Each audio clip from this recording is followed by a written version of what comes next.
Well, Russia's President Vladimir Putin spoke today before participants of the International Valdai Discussion Club in Sochi. There, he had some very harsh words for the U.S., accusing Washington of repeating old mistakes. RT's Igor Piskunov has a look at that speech. It's already been deemed as Putin's strongest speech in many years. The president lashed out at the United States for unilaterally imposing its agenda and its business all across the world, often ignoring rules and punishing those who disagree either with force, blackmail, or sanctions. There are many tried and tested ways of influencing insubordinates. There are military actions, economic ones, and propaganda pressure. There is interference into domestic affairs, and there are appeals to some above-the-law legitimacy when it's needed to justify the unlawful regulation of conflicts. There is suppression of unwanted regimes. In recent years, we had evidence that certain leaders have been literally blackmailed.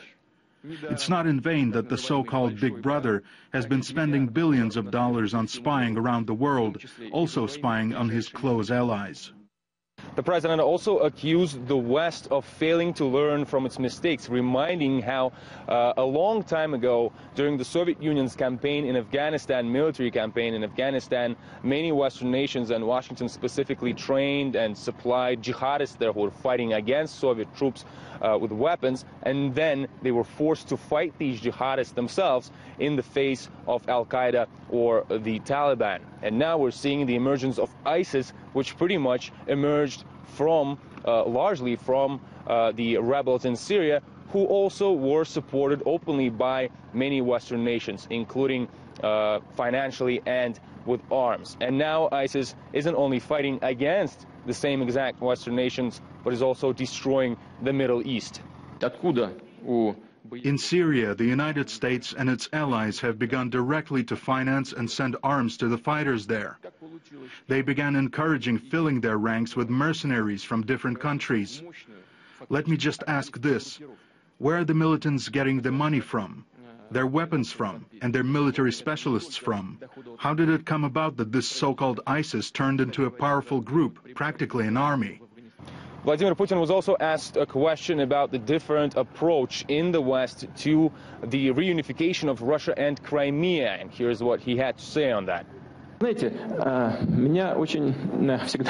know, in this case, I'm always happy to recall what the ancients said. Do you remember the wonderful phrase, "Gods may do what cattle may not"?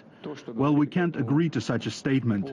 Maybe cattle may not be allowed, but I'd like to say the bear will not ask anybody's permission. Generally, he's considered to own the taiga. And I know for sure he's not going to move to other climate zones. He doesn't feel comfortable there. But I think it should be clear he will not give his taiga to anybody. Moscow is open for dialogue as long as it's aimed at building a reliable and stable security system, since according to the president, without rules, the world will fall into chaos. That was RT correspondent Igor Piskunov.